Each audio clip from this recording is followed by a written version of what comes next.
There is no greater feeling than winning on the punt. And if you fail to prepare, you are prepared to fail. This is the golden hour where knowledge is power. We know life is short. That is why we focus on what really matters. Finding winners. Time is the longest distance between now and start time. The clock is ticking.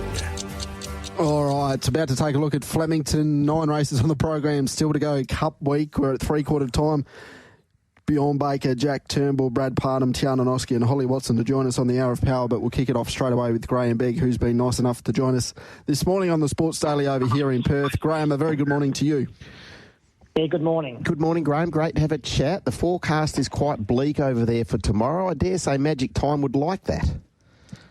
I won't do a chances any harm, put it that way. No. We know that she's really effective in wet ground. We've seen that. She's just a high-class mare, full stop. She goes around in the champion sprint. Grahame, how have you viewed her campaign this time in?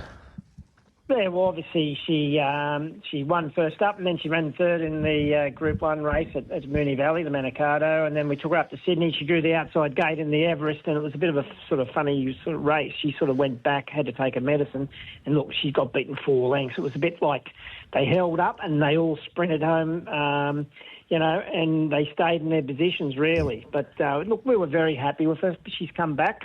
Had a week down at the water treadmill, just a bit R&R and freshened up nicely for tomorrow's race. Will this be the end of her campaign? I'd say there's not much else left for her. The only way she would run again if she happened to back up in the All next week, which I'd say would be unlikely.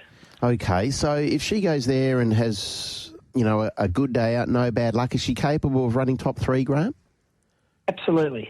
Yeah, no, if she got the conditions and things worked out well, certainly. Look, she's got a barrier where she can, just be not far off the speed and give herself every opportunity. A lot of people we've spoken to on the program, Grahame, over the last couple of days are pretty keen on the chances of She's a Hustler. Do you share that confidence in race number 4? Yes, look, she's trained on very well. She's had the 2 starts this preparation. She's won only 2 starts, and she's going to Flemington tomorrow where she's won at before. So bit of a weight swing around for her from the last start, meeting some of the opposition. But we think she's taken the necessary improvement. We've trained her to have a peaking on the day tomorrow, so she'll get her opportunity. Okay, post tomorrow, Grahame, what does it look like for her, given this is start only number 3? Possibly just go out and have a bit of a break and get ready for the autumn. So, look, they don't get a long time out. So, it's all about next year for her. We still think that she's a mare that, probably next spring she'll be really seen to the fore. All right, so she's 5 and only this will be start 10 on Saturday. Were there early issues or she's just been a slow maturer? Look, she's been a slow maturer. We've given her every opportunity. She was trained in New Zealand by Roger James, and she had a first start. I think she might have run second, and then she pulled up with a little niggly issue, but she was allowed time for her to mature. The owners have been great. They haven't rushed her. So, look, we've just taken her along nice and carefully and eased her through her grades and gradually stepped her up. But she's got a very good winning profile, and she's a very good, honest horse. So, certainly she's still on the up. Absolutely, fingers crossed. That's a good push. Race 4, number 5, She's a Hustler. Race number 3, the previous race, de Bergerac goes around. Last start winner, Grahame. What do you make of the chances of this 5-year-old gelding? Well, he's a very good straight horse, de Bergerac. He's got a very good record up the straight. We've given him a bit of a freshen up in between runs. He's coming off having a barrier trial at Caulfield last Thursday to fit him up for tomorrow's race, and I think he's drawn probably the right part of the track. He has a big weight drop, obviously gone up in grade, but look, he does handle the straight very, very well, and I don't think if it get any rain, it'll worry him. Okay, and earlier in the day, you've got Angland going around, having his 3rd start this time in, a 2-time winner on soft ground, Grahame. Yeah, that's right. He actually won this race last year, so look, he looks like he's really just starting to hit his straps, so hopefully he'll put himself up on speed and give himself every opportunity. One horse up there at Rose Hill, Merivale Rose, is the short price favourite in the Hot Danish. Confident she can continue her good form? Yeah, look, she's travelled up to Sydney in good order. She gets a nice race. It's a set weight race. They all carry 57. She looks like the way the race looks like it might profile, she might be able to dictate, and she's got a red-hot jockey on board tomorrow, Nash Rawiller. So she'll get every opportunity. Okay, the best of your 5 runners tomorrow?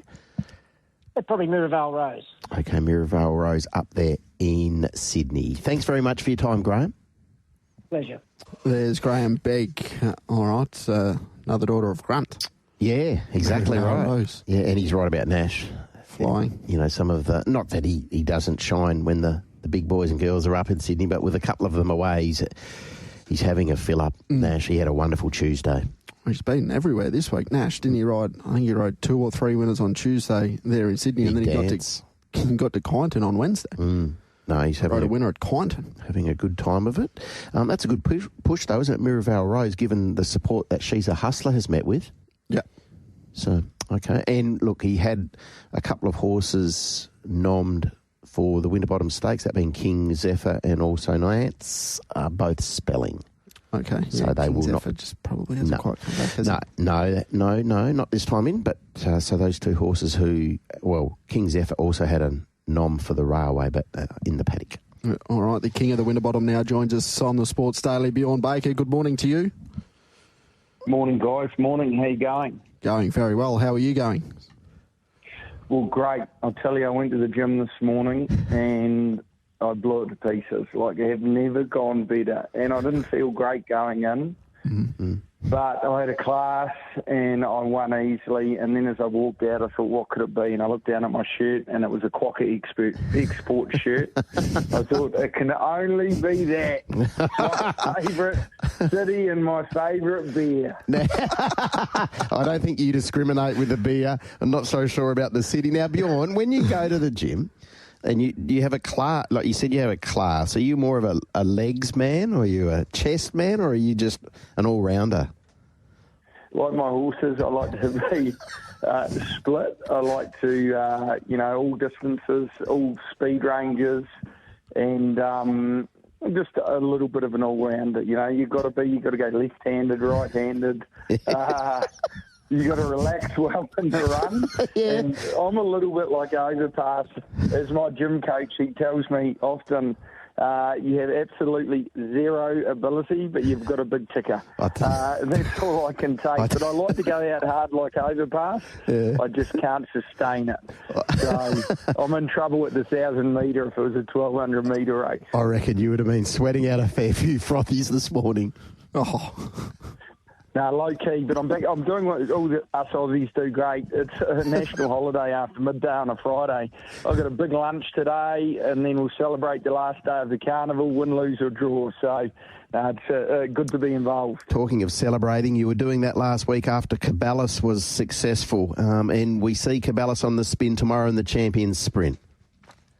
Yeah, he's very good, and his first up run was excellent. His track work leading into that run was phenomenal. So a little bit different game now. He was down the straight last week, and we don't have to do too much with him, but he's up and going, he's fit.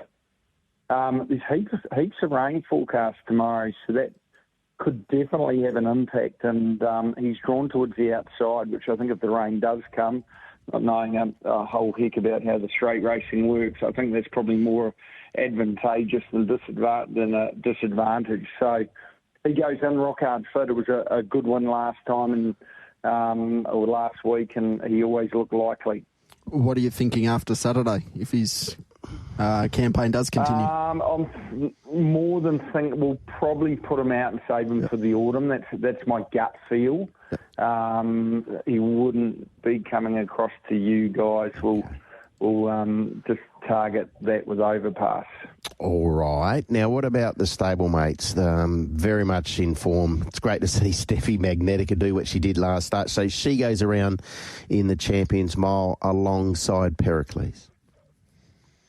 Yes, and I thought it was a big win last time. I thought she defied the track by. She definitely got further back than we were probably hoping. I think up to a mile suits, and I think she's a fresh horse on the scene. A little bit. You try and look at positives when you're in a race of this calibre. A lot of the horses are very good. A couple of champions there. So you try and go in believing. And I think she's very, very well. She's had a couple of really good gallops.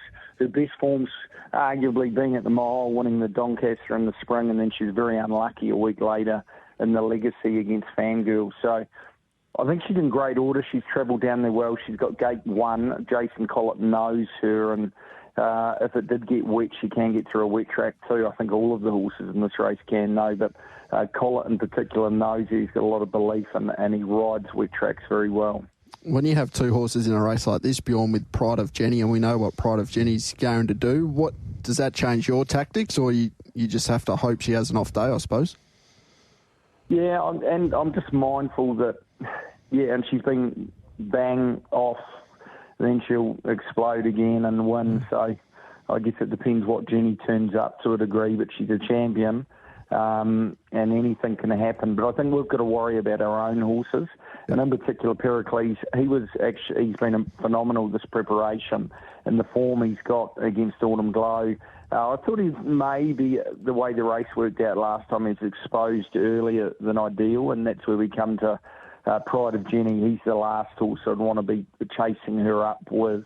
So very much would probably even look to really smother him, be midfield, and just try and hold him up, because he's got a very good sprint if we can look after him early. So he's definitely not out of it, and he can get through a wet track too. But I think the key is you've just got to ride your horse as you see it, and I think both horses are very well, but we'll just try and put them where they're comfortable, especially if the track did get demanding. Mindful that Steffi Magnetica is not deep into her preparation, and I think Pericles is better held up. All right, race number 3 on the program as well. Disneck, is he going to the races if this forecast does play out, because he's much better on top of the ground? Yeah, he is, and it's one of those things. I guess we'll definitely aim to run him, and even on Tuesday the track played remarkably well considering how much rain they had. So a lot will depend on how much rain they get through the day, and he's one of the earlier races, so it may not be as big a negative, but I thought he ran well last week and he's fit. If it did get wet, I guess his fitness will carry him a fair way, and actually I think the conditions of the race, he gets in pretty well at the weights too. Okay, so Jason rides there. Now, that is Victoria, Bjorn. You also have runners-up in Rose Hill. Is there a winner there? I think the Budgie Smuggler is a really promising stayer. He was very good a week and a half ago. There's not a lot of 2,400-metre races, so I'm forced to run him probably earlier than ideal. Back on top of the ground, it's a bit of a question mark. But I think he's a show. I think Stradivarine is a good horse, could overcome a wide gate. Midnight Dynamite was very good last week. No doubt the race probably suited him and the track conditions, but he's on the quick back up and weighing to be positive with him. But the horse in the last, and which is, of course, my favourite race, is More Jude. My favourite race of the day is More Jude. I think he's got a good gait. I thought he ran well 3 weeks ago in what has worked out to be a super form race. He looks fantastic. His track work on Tuesday was good. I think he can run a really, really big race, and he's not out of it at very backable odds. I think he's going well. Right. How's Overpass? Great. Had a good gallop yesterday. He flies out 15th of November, so I can't wait to get over there, and looking forward to the 29th of November. Look forward to seeing you, and we'll let the gyms know you're coming. Fantastic, yeah. We won't be hitting the gyms too hard whilst I'm over there. So, no, as always, can't wait to get over, and, hopefully can make history 3 in a row. But there's a couple of local horses going pretty well, and you've got to respect them. We couldn't pull it off in the Quokka, and hopefully the Winterbottom. Fingers crossed for your sake, Bjorn. Thank you very much for your time, and all the best tomorrow. Thanks, guys. There's Bjorn Baker taking a look at that. So race 10, number 5, up there at Rosehill Marjude at $7 was the good push there. And then good push. The Budgie Smuggler. The Budgie Smuggler. A son of Redwood out of Hot Pants. It's very well named, isn't it? Lightly raced 5-year-old, only having start number 7 tomorrow. Former Kiwi horse, now in the care of Bjorn. So that was a good push as well. Absolutely, all right. It was a good push for Steffi Magnetica, who's going very well, but has to run into the champ, that is Pride of Jenny, who owns this week there at Flemington. Yeah. Assistant trainer Jack Turnbull joins us on the Sports Daily from Kirramar Racing. Jack, thank you very much for your time and a good morning. Good morning. Thanks for having me. Thanks for making yourself available, Jack. What does the past week look like for Pride of Jenny? Very light. Yeah, she's been working and swimming, but just very easy canters, and I guess trying to mirror her training of 2 years ago when we did it before. So she's really well. She had a bit of a play going on the track this morning. Seems like she's in as good a space as we can have her. So it's going to be an interesting race. Were you expecting that performance last Saturday? No, I mean, we expected her to run well. Her weight was finally back at the sort of her best range, and there was nothing to fault her physically. She was 2 weeks in travel, which is always in the back of your mind, but for her to go out and run like that and to produce a figure like she did, being 105, and just run the splits that she did, it was pretty amazing. And twice now, which she's done, well, 3 to be honest. She's done it in the Peter Young, first up last prep. She did it in the Fing and first up this prep. And you just stand there in awe, to be honest. She just puts on a great display. Jack, I was just going to ask you that. When she does that and the crowd's roaring and she's so popular with the punters, what does it make you feel like? I guess, there's a lot of gratitude. You feel very lucky to be a part of it. She's an absolute weapon, and she just keeps coming back. Most horses of her age would be producing foals now, and you wouldn't have the opportunity to race her. And thankfully, Tony wants her to be a racehorse because she wants to be, and her form suggests, that she's at the top of her game still. So it's very much a privilege to be working with a horse of her calibre. She's world class, and now that she has this following, it's great to be at the front of it. So it sounds like you're pretty confident we can expect a performance that's going to be pretty similar to what we saw last week. Well, we expect, like a forward showing. The bar has been raised in terms of what we are up against, and tactically, I'd imagine they're going to be a little bit cheeky with where they sit, and if they know if we can get a margin and run along, that's their asset. So I would say Treasure of the Moment tries to sit close, and Brightside, they've squared off a few times. So it's what makes the race, because you know what riders are trying to set out to do. But in doing that, when she's right, they generally undo themselves. So if the rain falls, that's an asset. We love soft grounds, and as we know, it's hard to peg back the margin in going that's rain affected. Jack, how does Light Infantryman turn the tables on the Great Mare?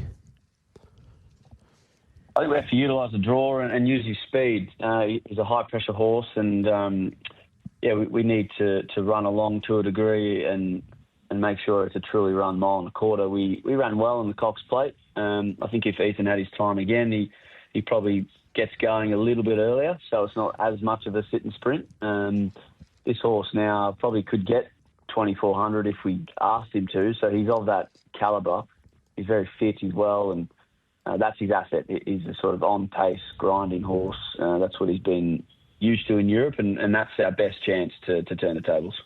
Can you kick off the day a winner in the English banner? You've got 2 chances. Calamari Ring, Wings of Glory. The market's suggesting Calamari Ring's probably the better of those 2 chances.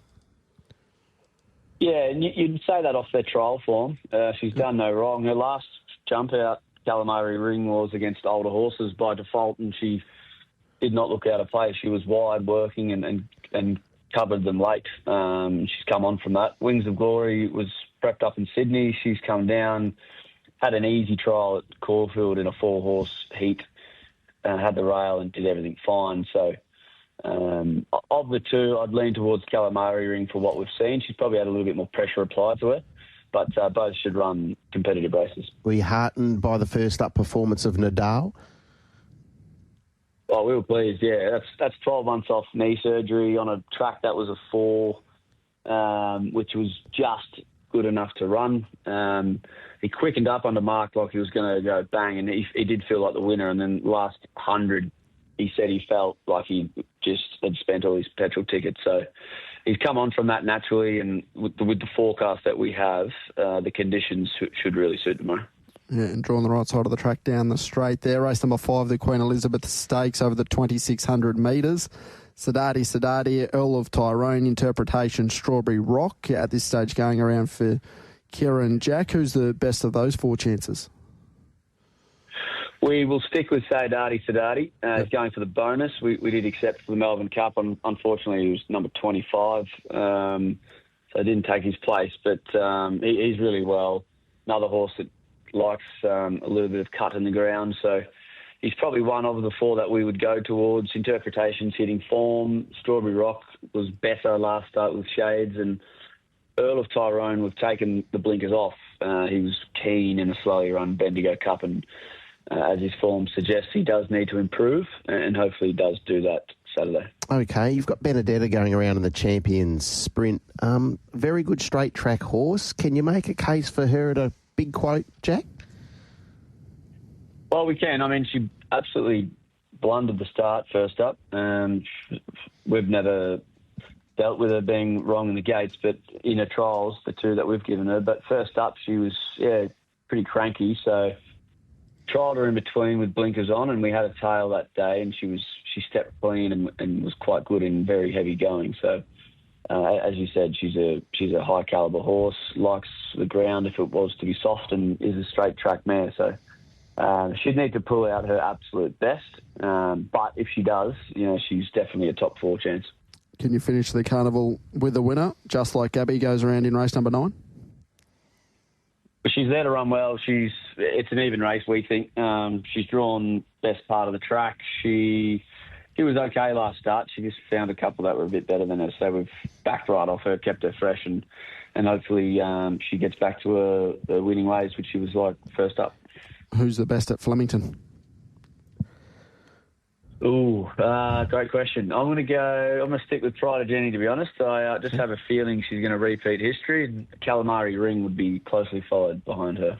All right, beautiful. That's race 7, number 7, Pride of Jenny. Race 1, number 9, Calamari Ring. Hopefully start the day off with a bang. Thank you very much for your time, Jack, and enjoy tomorrow. Will do. Thank you. There's Jack Turnbull from Kieran Maher Racing. So we've heard from Grahame, Begg, Bjorn Baker, Jack Turnbull. Coming up on the Hour of Power still, Brad Parnham, Tiana Noski and Holly Watson. Tab Radio, your station of choice. Each weekday morning from 5:30 with the Sports Daily. Tyler Cortland and Digby Beecham with you. The last half hour of the Hour of Power. Half hour of Power Diggers to go. Yes. Tipping races as well for the weekend. Listeners, text in your tips on 0427 789 571. The chance to win a $100 Tab Touch voucher. Yes, MR6 and MR7, the Champions Sprint and Champions Mile, and then the 3 features here at Ascot tomorrow. PR7, PR8, PR9. All right, what are your tips for those 5? 10 Taurus if he starts. If he doesn't? Magic Time. Magic Time. Wet, track. Kick. Can most definitely win. You like Magic Time, okay. And Magic Time. Champions Mile. I wouldn't have thought I'd be tipping Pride of Jenny, but off what she did last week and the fact that she's probably going to get a wet track tomorrow. Faritha, King of Light, awfully hard to beat. Delta Sun's in my numbers for obvious reasons.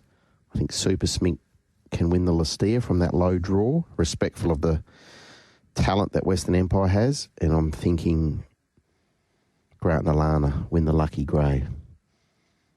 With a horse who was outstanding, it must be said, in the Northern Cup. I think it's very close to the best bet of the day. I agree. I think he might just be the BB. The BB? The BB. What other races have you got through? I've got through the 2-year-old race. Looking forward to the 2-year-old race. Yeah. Trialled, very nice, the gingerbread man. Yes, he did. Shauna J. Casey. Beatty. Not Beatty? Beatty, Warren Beatty, I'm not sure.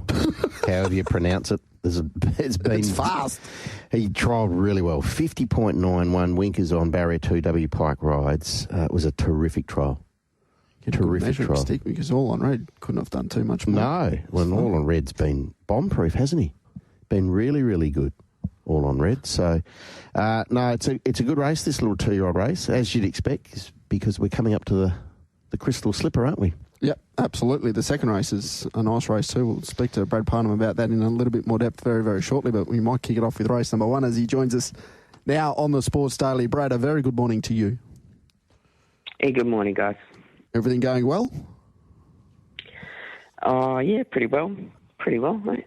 Yeah. Chipping away. That's good. That's all we can do. Crash Bandicoot, race number 1. Do you know too much about this horse kicking off the day, 1,100 metres, 2-year-old for Ike? I don't know. Only what I've seen in the trial. Obviously, had the trial and ran third. So, there's some nice ones in it, so we'll do our best. But, hopefully we get around safe and the horse can run a handy race. You do know a little bit about Ruben Sealing, who you ride in race 2, a good competitive graduation mile, Brad. Firstly, the performance last start, how taken were you of that? Yeah, it was a really good effort. Obviously, we drew wide and we went back, which was that type of day. But, we went back and sort of just tracked them up. And, the way he let down was pretty promising. He gave a good kick and, got over the top of them. So, it was promising. Obviously, the way he raced, he looks like probably the 1,600 will be up his alley. So, I was really pleased with that. And obviously, tomorrow's a bit different. We've drawn 1, so we're not going to get the same type of run. But, I think I give the horse a good chance, though. Just with a look at the race at this stage, from barrier number 1, how do you think that works out? We don't have to be as far back as we were last start.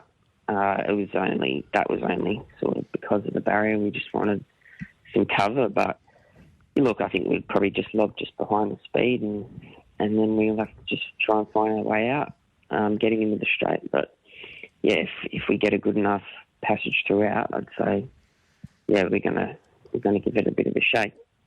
All right, that's Ruben Sealing in race number 2. Race number 4 on the program. Net Zero goes round at bigger odds. You haven't ridden this horse for a little while. First up, do you know how he's going? Oh, I don't really know how he's going, to be honest. But he's drawn a nice gate. I'll obviously talk to Danny Morton about this horse sort of tomorrow. So, I probably can't give you too much about this horse. I'm not too sure how we're going. Okay, Brad. Now, you ride Country God for Dad in the Faritha. You didn't ride him fresh. No doubt you've seen him in the run and you've seen a replay or two. What did you make of that performance?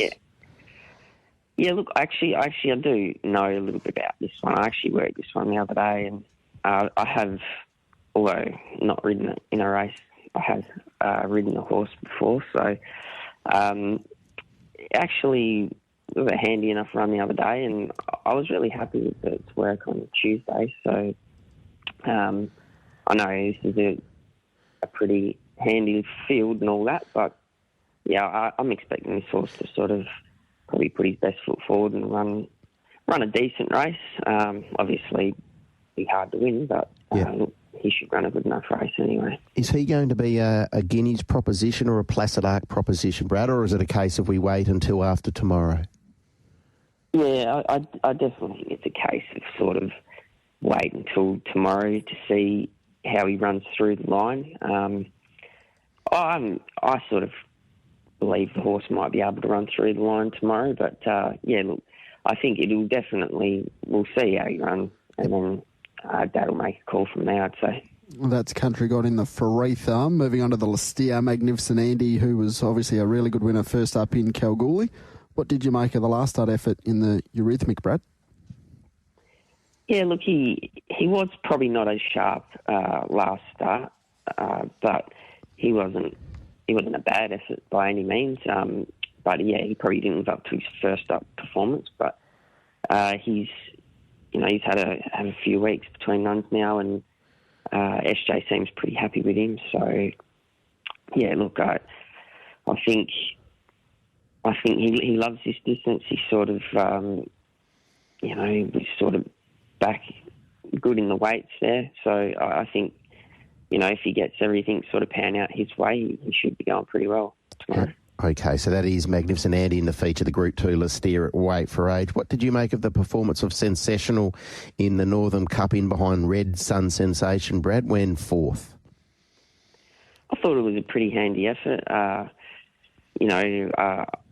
had a nice enough run throughout, but the ones in front sort of proved hard to run down. But, yeah, look, it was a nice even effort, and I think if he can reproduce that sort of run, he probably should have his chance here, and, yeah, should be giving them a little bit of a crack.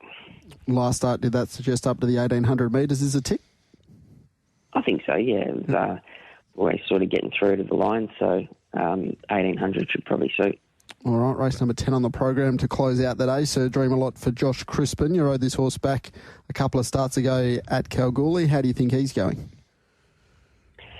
Yeah, I rode him at Kalgoorlie. Probably didn't have the best run that day. But, yeah, I think drawing one's probably going to suit this horse. So I should be able to bounce out and settle just behind the speed, I reckon.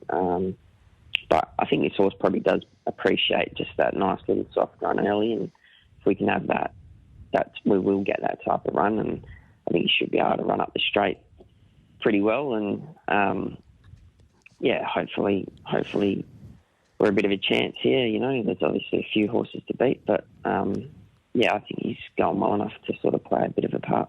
Brad, we had a chat to Dan Pearce on Wednesday morning in the wake of Talk & Co.'s terrific effort in the Burgess Queen. He indicated there was strong consideration being given to running her in the Guineas. If they go that way, is she capable of taking down the boys and winning that Group 2? She's definitely capable. I thought it was a huge effort the other day. The winner always sort of just had me locked away for a bit longer than I wanted to, and we had to spot at 3 kilos, so I thought her effort was very good, and obviously the way she ran through the line, I think the 1,600 is going to be right up her alley. So obviously there will be some tough competitors in the Guineas, but she's more than capable of taking them on, I think. And I haven't heard exactly yet what they're doing, if they do skip the Champion Fillies and go straight to the Guineas. But if they do, I'll be happy enough with that, because she's going very well, that horse. Who's your best chance tomorrow? I don't know, mate. You put me on the spot. We'll go with Magnificent Andy. If he's racing at his best, Sure. If he's racing at his best, he's probably my best. Surely you expected that question, Brad, didn't you? Oh, yeah, but I don't even know, mate. Jockey, you know what jockeys is. We don't know what we're talking about. Oh, chop it out, Brad. We're the worst tipsters going around. Chop it out. Don't start that. Also, how do you hit him at Carina? Oh, horrible, mate. The greens are like trampolines. I couldn't get a handle on it. But it was a good day. Had a fun day out there. Yeah, beautiful. All right. Good luck tomorrow. All right. Cheers. There's Brad Parnham there. Very good golfer. He is very good. Spot. He stands on the wrong side of the ball. Yeah. Still gets it straight down the middle. He's a very good golfer, but he's a better jockey than he is golfer. And that's saying it's something about his talent in the saddle. Yeah. Because he's a very accomplished golfer, but he's an outstanding rider, and he is riding in the peak of his powers at the moment, Bradley. Southwesterlies, 15 to 20 kilometres in the middle of the day tomorrow, forecast for Perth, top of 28 and sunny. I dare say we will get a fair track like we do each and every time we're at Ascot. Yep. Started off the season very, very well, the track there at Ascot. Race number 2, very interested by that race, because I think there's at least 4 there that might be able to push onto a Guineas. And they would be? Hazani. Yes. Running well. Yep. My Authorita. Yep. If running well. Ruben Sealy. Yes. Westbound. Does Westbound need to win tomorrow to be guaranteed of a berth in a... To be guaranteed, yeah. Yeah, I would think so. Yeah, very much so.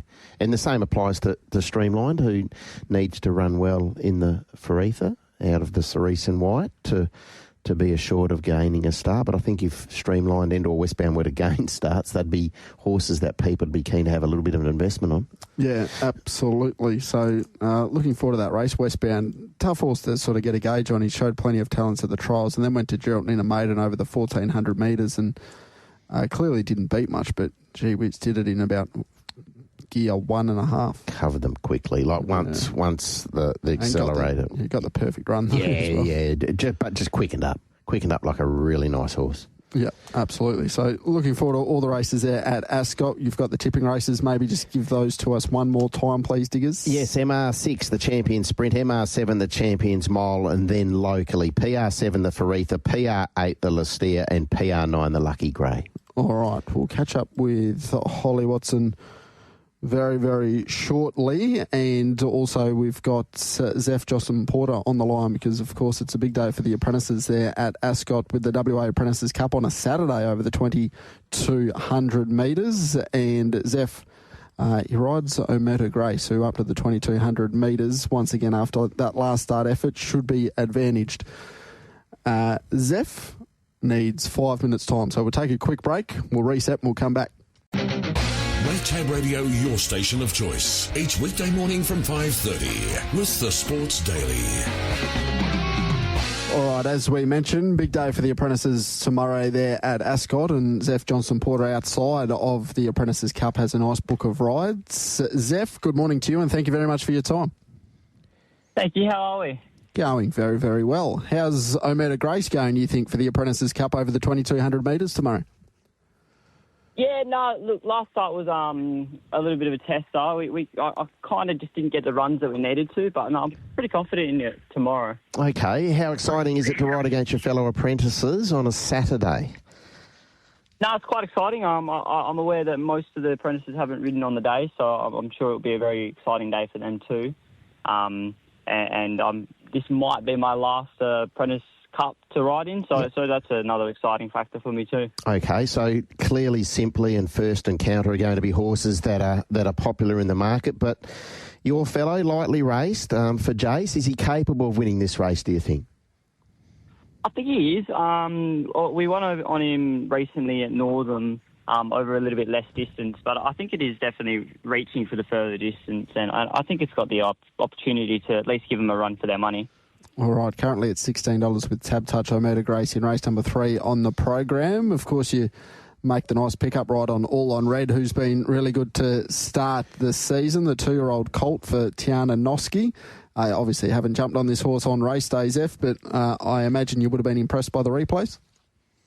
Yeah, I've watched all of its replays. It definitely shows a lot of promising runs, and obviously it's got a 100% strike rate, and it's favourite too on the day.